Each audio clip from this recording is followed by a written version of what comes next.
Governor നിയോഗിച്ച syndicate അംഗങ്ങൾ ഹൈക്കോടതിയെ സമീപിക്കും. കേരള സർവകലാശാലയുടെ പ്രവർത്തനങ്ങൾ തടസ്സപ്പെടുന്ന സാഹചര്യത്തിലാണ് തീരുമാനം. മുൻ രജിസ്ട്രാർ സർവകലാശാലയിൽ അതിക്രമിച്ച് കയറുന്നതും സംഘർഷങ്ങൾ യൂണിവേഴ്സിറ്റിയുടെ പ്രവർത്തനം തടസ്സപ്പെടുത്തുന്നതും കോടതിയുടെ ശ്രദ്ധയിൽപ്പെടുത്തും. സുരക്ഷ ഒരുക്കുന്നതിൽ പോലീസിനുണ്ടാകുന്ന വീഴ്ചയടക്കം കോടതിയെ ബോധ്യപ്പെടുത്തും. സുരക്ഷാ ക്രമീകരണങ്ങൾ ശക്തമാക്കാൻ ഇടപെടണമെന്ന് ആവശ്യപ്പെടും. വിവരങ്ങളുമായി ആർ രാജീവ് ചേരുന്നു.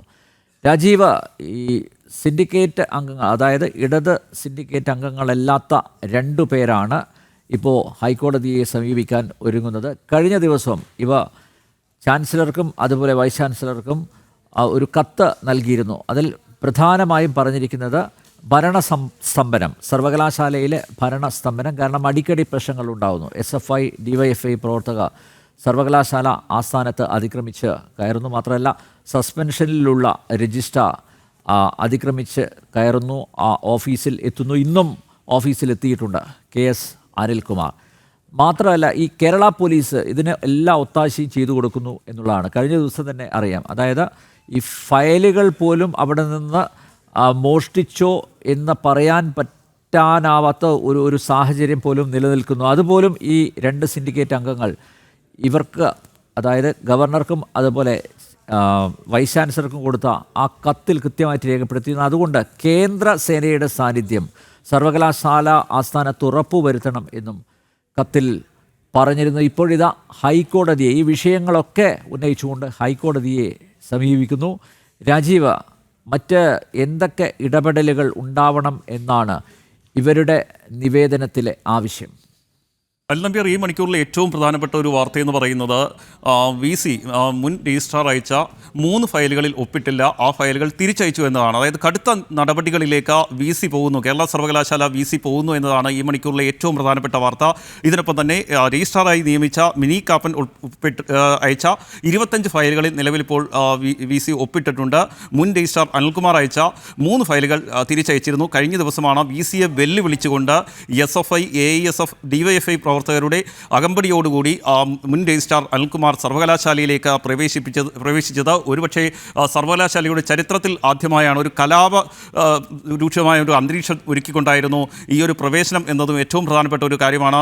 വലിയ രീതിയിലുള്ള പോലീസ് സംവിധാനത്തെ അവിടെ വിന്യസിച്ചതിന് ശേഷമാണ് മുൻ രജിസ്ട്രാർ അവിടേക്ക് എത്തുന്നത്, ഈ സർവകലാശാലയിലേക്ക് പ്രവേശിക്കുന്നത്. ഇതിനുശേഷമുള്ള കാഴ്ചകളൊക്കെ കേരളം കണ്ടതാണ്. SFI DYFI പ്രവർത്തകർ ഈ സർവകലാശാലയ്ക്കകത്തേക്ക് മുൻപെങ്ങും ഇല്ലാത്ത രീതിയിൽ സർവകലാശാലയ്ക്കകത്തേക്കും ഈ ഓഫീസിനകത്തേക്കും വരെ അതിക്രമിച്ച് കയറാനുള്ള ശ്രമം നടത്തുന്നു. പോലീസ് അതിനെ തടയുന്നില്ല, സർവകലാശാലയിലെ സുരക്ഷാ ഉദ്യോഗസ്ഥർ അതിനെ തടയുന്നില്ല. വലിയ രീതിയിലുള്ള അക്രമങ്ങളിലേക്ക് ഈ കാര്യങ്ങൾ പോവുകയാണ്. പോലീസ് ഉദ്യോഗസ്ഥർ കഴിഞ്ഞ കുറേ നാളുകളായി നമുക്കറിയാം ഈ രജിസ്ട്രാർക്കുൾപ്പെടെ വലിയ സംരക്ഷണം നൽകിക്കൊണ്ടാണ് നിൽക്കുന്നത്. സംസ്ഥാന സർക്കാരിൻ്റെ ഭാഗമായി തന്നെ അത്തരത്തിലുള്ള സംരക്ഷണങ്ങളിലേക്ക് പോകുന്നു. ഇതിനൊപ്പം തന്നെയാണ് ഇടത് സിൻഡിക്കേറ്റിനൊപ്പം ഈ സർവകലാശാലയിലെ സുരക്ഷാ ഉദ്യോഗസ്ഥരും നിൽക്കുന്നു എന്നതാണ് ഏറ്റവും പ്രധാനപ്പെട്ട ഒരു കാര്യം. ഏതായാലും മുൻ രജിസ്ട്രാർ അനിൽകുമാർ ഈ സർവകലാശാലയിലേക്ക് എത്തുകയും ഇതിനുശേഷമാണ് VC കഴിഞ്ഞ ദിവസം തന്നെ നിലപാട് ഘടിപ്പിച്ചത്. ഈ ഫയൽസ് ഒന്നും ഈ അനിൽകുമാറിന് നൽകരുത് എന്ന നിർദ്ദേശം VC നൽകിയിരുന്നു. ഇതിനെ അട്ടിമറിച്ചുകൊണ്ട് സിൻഡിക്കേറ്റിൻ്റെ ഒത്താശയോടുകൂടി ഈ ഫയൽസുകൾ മുൻ രജിസ്ട്രാർ അനിൽകുമാറിന് നൽകുന്നു. അന്ന് VC ചോദിച്ച ഏറ്റവും പ്രധാനപ്പെട്ട ഒരു ചോദ്യം, സസ്പെൻഷനിലുള്ള ഒരു ഉദ്യോഗസ്ഥൻ എങ്ങനെയാണ് ഈ ഫയൽസുകൾ കൈകാര്യം ചെയ്യുന്നത്? ഈ സർവകലാശാല രഹസ്യ സ്വഭാവത്തിലുള്ളതാണ്, അവിടെ സൂക്ഷിച്ചിരിക്കുന്ന ഫയലുകൾ രഹസ്യ സ്വഭാവത്തിൽ സൂക്ഷിക്കേണ്ടവയാണ്. അത്തരം ഫയലുകൾ എങ്ങനെയാണ് സസ്പെൻഷനിലുള്ള ഒരു ഉദ്യോഗസ്ഥൻ ഇടപെട്ട് അത് രജിസ്ട്രാറുടെ ചുമതല ഉപയോഗിച്ചുകൊണ്ട് VCക്ക് മുന്നിലേക്ക് എത്തിക്കുന്നത് എന്ന ചോദ്യമായിരുന്നു കഴിഞ്ഞ ദിവസം VC ചോദിച്ചുകൊണ്ടിരുന്നത്.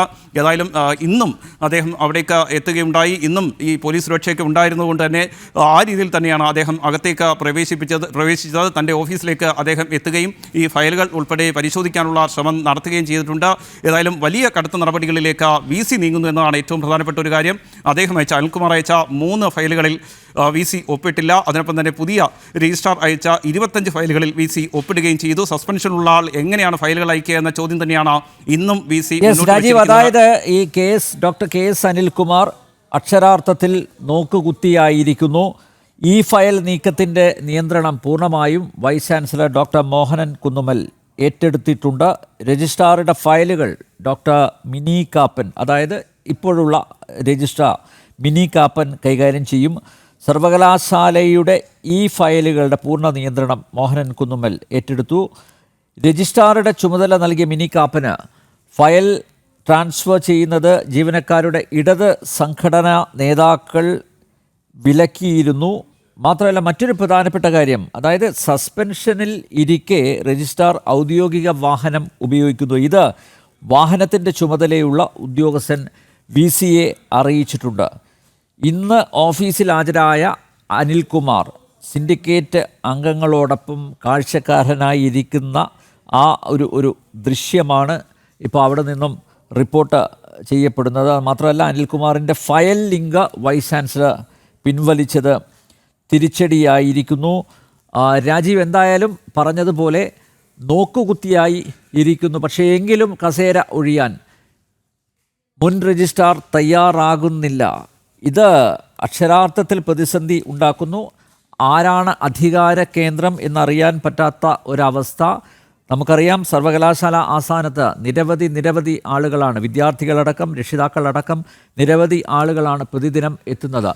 അവരുടെ ആവശ്യങ്ങൾക്ക് ഒന്നും തീർപ്പാകുന്നില്ല. അതുകൊണ്ട് തന്നെ അടിയന്തരമായി ഈ ഭരണ പ്രതിസന്ധി ഒഴിവാക്കേണ്ടതല്ലേ? അങ്ങനെയൊരു ആവശ്യം കൂടി ഉന്നയിച്ചുകൊണ്ടാണോ BJPയുടെ 2 സിൻഡിക്കേറ്റ് അംഗങ്ങൾ ഹൈക്കോടതിയെ സമീപിച്ചിരിക്കുന്നത്? രാജീവ്.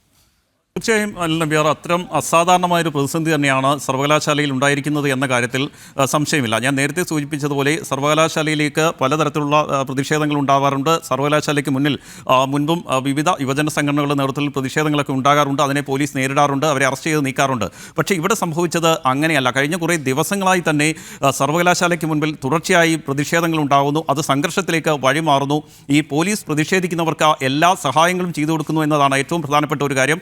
നേരത്തെ അനിൽനമ്പ്യാർ സൂചിപ്പിച്ചതുപോലെ തന്നെ ഇടത് സംഘടനാ നേതാക്കൾ മുൻ രജിസ്ട്രാർക്ക് എല്ലാ ഒത്താശയും ചെയ്തു കൊടുക്കുന്നു. ഫയലുകൾ കൊടുക്കരുത് എന്ന് VC, സർവകലാശാലയുടെ അവസാന വാക്ക് ചാൻസലറാണ്. അത് കഴിഞ്ഞാൽ സർവകലാശാലയുടെ ഭരണം നിർവഹിക്കുന്നത് VC ആണ്, വൈസ് ചാൻസലറാണ്. അദ്ദേഹം നിർദ്ദേശിച്ചിട്ട് പോലും ഈ ഫയലുകൾ കൃത്യമായി തന്നെ മുൻ രജിസ്ട്രാർ അനിൽകുമാറിന് നൽകുന്നു. ആ ഫയലുകൾ കൃത്യമായി ഈ ഫയൽസുകൾ VCക്ക് അദ്ദേഹം അയക്കുകയാണ്. അതായത് നോക്കുകുത്തി എന്ന് പറയുമ്പോൾ പോലും ഈ ഫയലുകൾ കൈകാര്യം ചെയ്യാനുള്ള ഒരു ശ്രമം അദ്ദേഹത്തിൻ്റെ ഭാഗത്ത് നിന്ന് ഉണ്ടാകുന്നു. ഏതായാലും VC അതിൽ ഒപ്പിട്ടില്ല. ഈ ഫയലുകൾ തിരിച്ചയച്ചിരിക്കുകയാണ്. അതുകൊണ്ട് തന്നെ സാങ്കേതികമായ നടപടിക്രമങ്ങൾ അവിടെ അവസാനിക്കുകയും ചെയ്തിരിക്കുന്നു. ഏതായാലും വലിയ രീതിയിലുള്ള ഒരു കലാപത്തിനുള്ള നീക്കം തന്നെയാണ് കഴിഞ്ഞ ദിവസങ്ങളിലൊക്കെ അവിടെ നടന്നത് എന്ന കാര്യത്തിൽ സംശയമില്ല. SFIയുടെയും DYFIയുടെയും ഒക്കെ നേതൃത്വത്തിൽ നടന്നത് വലിയ കലാപത്തിനുള്ള നീക്കങ്ങൾ തന്നെയാണ്. ഞാൻ നേരത്തെ സൂചിപ്പിച്ചതുപോലെ തന്നെ കേരള സർവകലാശാല അതീവ രഹസ്യ സ്വഭാവമുള്ള നിരവധി രേഖകളുള്ള സർവകലാശാലയാണ്. അവിടെ വിദ്യാർത്ഥികളുടെ ഉൾപ്പെടെയുള്ള സർട്ടിഫിക്കറ്റുകളും അതുമായി ബന്ധപ്പെട്ട രേഖകളും ഒക്കെ സൂക്ഷിക്കുന്നുണ്ട്. ഈ രഹസ്യ സ്വഭാവമുള്ള ഓഫീസിലേക്കാണ് അതിക്രമിച്ച് കയറാനുള്ള ശ്രമം ഉണ്ടായത്. ചിലർ അതിക്രമിച്ച് കയറുകയും ചെയ്തത്. അതുകൊണ്ട് തന്നെയാണ് ഈ സിൻഡിക്കേറ്റ് അംഗങ്ങൾ ഹൈക്കോടതിയെ സമീപിച്ചിരിക്കുന്നത്. തുടർച്ചയായി സർവകലാശാലയുടെ പ്രവർത്തനം തടസ്സപ്പെടുത്തുന്ന നീക്കം നടക്കുന്നുണ്ട്. കഴിഞ്ഞ കുറേ ദിവസങ്ങളായി തന്നെ ഇത്തരത്തിലുള്ള നീക്കം നടക്കുന്നുണ്ട്. ബോധപൂർവം സംഘർഷമുണ്ടാക്കാനുള്ള നീക്കം നടക്കുന്നുണ്ട്. അതിനെ പോലീസ് എല്ലാ ഒത്താശയും ചെയ്തു കൊടുക്കുന്നു. പോലീസ് ഈ അക്രമങ്ങൾ തടയാനുള്ള ശ്രമങ്ങൾ നടത്തുന്നില്ല. അതിൻ്റെ തെളിവ് കഴിഞ്ഞ ദിവസം തന്നെ നമ്മൾ കണ്ടതാണ്. ഇക്കാര്യങ്ങളെല്ലാം ചൂണ്ടിക്കാണിച്ചുകൊണ്ടാണ് ഗവർണർ നിയോഗിച്ച സിൻഡിക്കേറ്റ് അംഗങ്ങൾ ഹൈക്കോടതിയെ സമീപിക്കുന്നത്. ഹൈക്കോടതിയിലേക്ക് അവർ പോകുമ്പോൾ ചൂണ്ടിക്കാണിക്കുന്നതും ഈ പ്രശ്നങ്ങൾ തന്നെയാണ്. പോലീസിൻ്റെ ഭാഗത്തു നിന്നും നീതി ലഭ്യമാകുമെന്ന ഒരു ഉറപ്പും പറയാൻ കഴിയുന്നില്ല. കാരണം കഴിഞ്ഞ കുറേ ദിവസങ്ങളായി തന്നെ ഈ സംഘർഷമുണ്ടാകുമെന്ന പലതരത്തിലുള്ള മുന്നറിയിപ്പുകൾ ഉണ്ടായിട്ടും അതിനനുസരിച്ചുള്ള യാതൊരു ക്രമീകരണങ്ങളും നടത്തുന്നില്ല. ഈ സംഘർഷവുമായി ബന്ധപ്പെട്ട കാര്യങ്ങൾ പരിശോധിക്കുകയാണെങ്കിൽ DYFI SFI പ്രവർത്തകർ ഈ മതിൽ ചാടിക്കടന്ന് അവിടേക്ക് ചെല്ലുമ്പോൾ പോലും അവരെ തടയാനുള്ള ശ്രമങ്ങൾ പോലീസ് ഉദ്യോഗസ്ഥരുടെ ഭാഗത്തു നിന്നുണ്ടാകുന്നില്ല. സർവകലാശാലയിലെ സുരക്ഷാ ഉദ്യോഗസ്ഥരുടെ ഭാഗത്തു നിന്ന് ഉണ്ടാകുന്നില്ല. അതിന് കാരണം സംസ്ഥാന സർക്കാരിൻ്റെ ഇടപെടൽ തന്നെയാണ്. സംസ്ഥാന സർക്കാരിൻ്റെ തുടർച്ചയായ ഇടപെടൽ കൊണ്ട് തന്നെയാണ് ഇടത് സംഘടനാ നേതാക്കൾ VCയെ മറികടന്ന് പോലും മുൻ രജിസ്ട്രാർ സസ്പെൻഡ് ചെയ്യപ്പെട്ട ഒരാൾക്ക് വേണ്ടി ഇത്രയധികം നിലകൊള്ളുന്നത് എന്ന കാര്യത്തിൽ ഒരു സംശയമില്ല.